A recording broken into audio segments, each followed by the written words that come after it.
This Family Life News podcast is made possible by the support of listeners like you.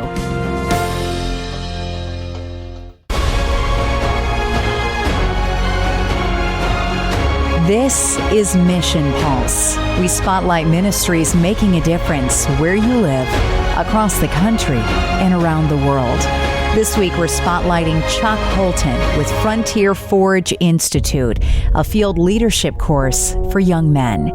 Chuck, tell me more. We need godly men, we need leaders, and there just aren't enough options out there for them that will intentionally train them in an environment that is built for the way that young men are hardwired.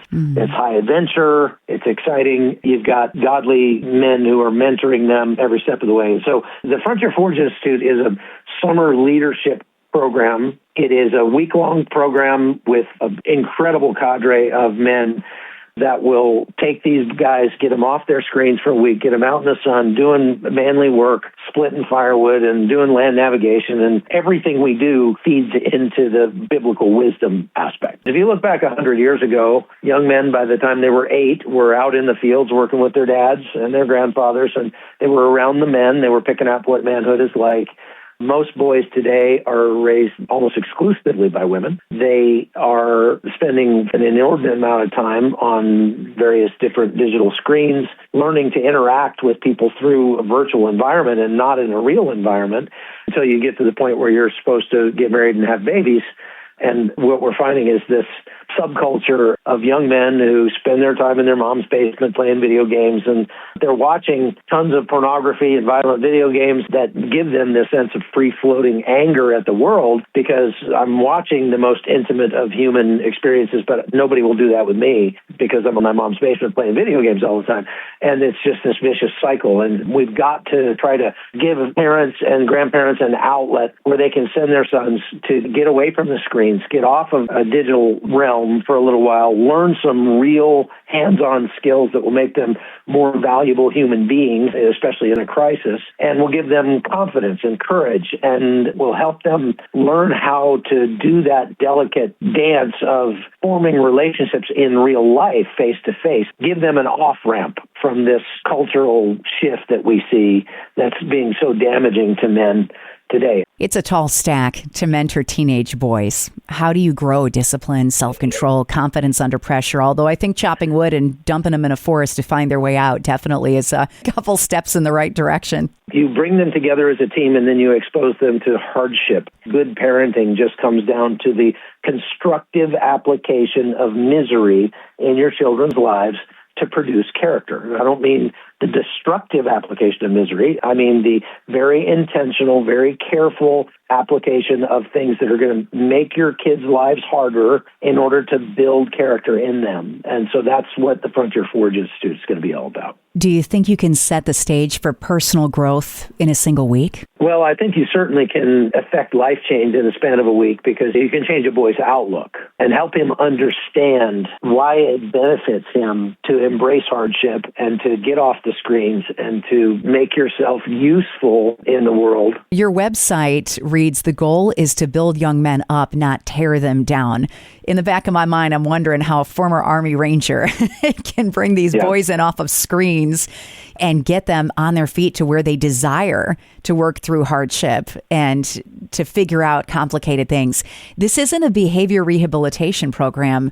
It's for teens that are ready to grow. Yeah, they've got to want to be there. This is not a place for adjudicated youth. It's not a scared straight program. What I have found is that young men will live up to your expectations of them if you make those expectations clear and you set a clear example. And they want to take on the facets of manhood. A lot of the unhealthy behaviors that we see young men engage in these days, putting a tattoo in your middle of your face or driving 900 miles an hour down the freeway or getting a 6-foot-tall pickup truck with flames on the side. Not that any of those things are necessarily evil. It's just that those are outgrowths of young men's insecurity, trying to build a facade of manhood instead of actually doing the work to become a man. What we want to do is kind of educate them. We give them a 5-step process. If you want to know if you've got what it takes, if you want to know if you're a man yet, you measure yourself by these 5 things, and then you will know what you need to work on. Boys, I have found, will eat that up. Tell me a story of a teenager who made it, someone who's had an impact on you. There was a young man that I mentored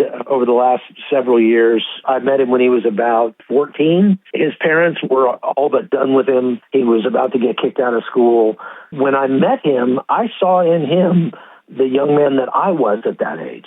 And I said, this kid's not a bad kid. He's just bored stiff because he's got so much potential and nobody is drawing that out of him.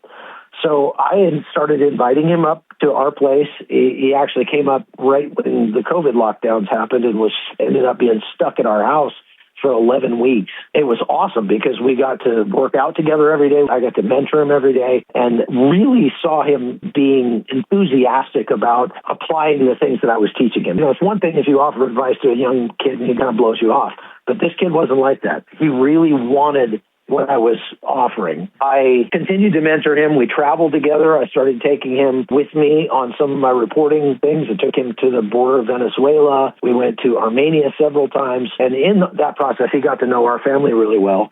Long story short, he's now my son-in-law. He got to know your family really well. yeah, he did. So I'm extremely pleased with the way that he turned out. And he's such a good kid.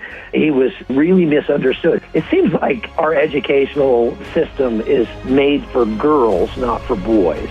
And they're saying, no, stay here, you sit in your seat, and you be a good little boy and don't do anything dangerous. It just crushes their spirits. But if you give them some room to run and you raise your expectations of them to a point beyond what they even think they can accomplish, then you're going to see some real progress in them toward manhood. Learn more at frontierforge.org.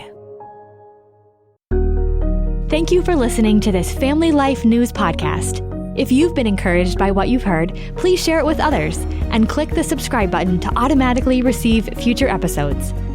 Family Life is a listener-supported ministry. Podcasts like this are made possible by your financial partnership.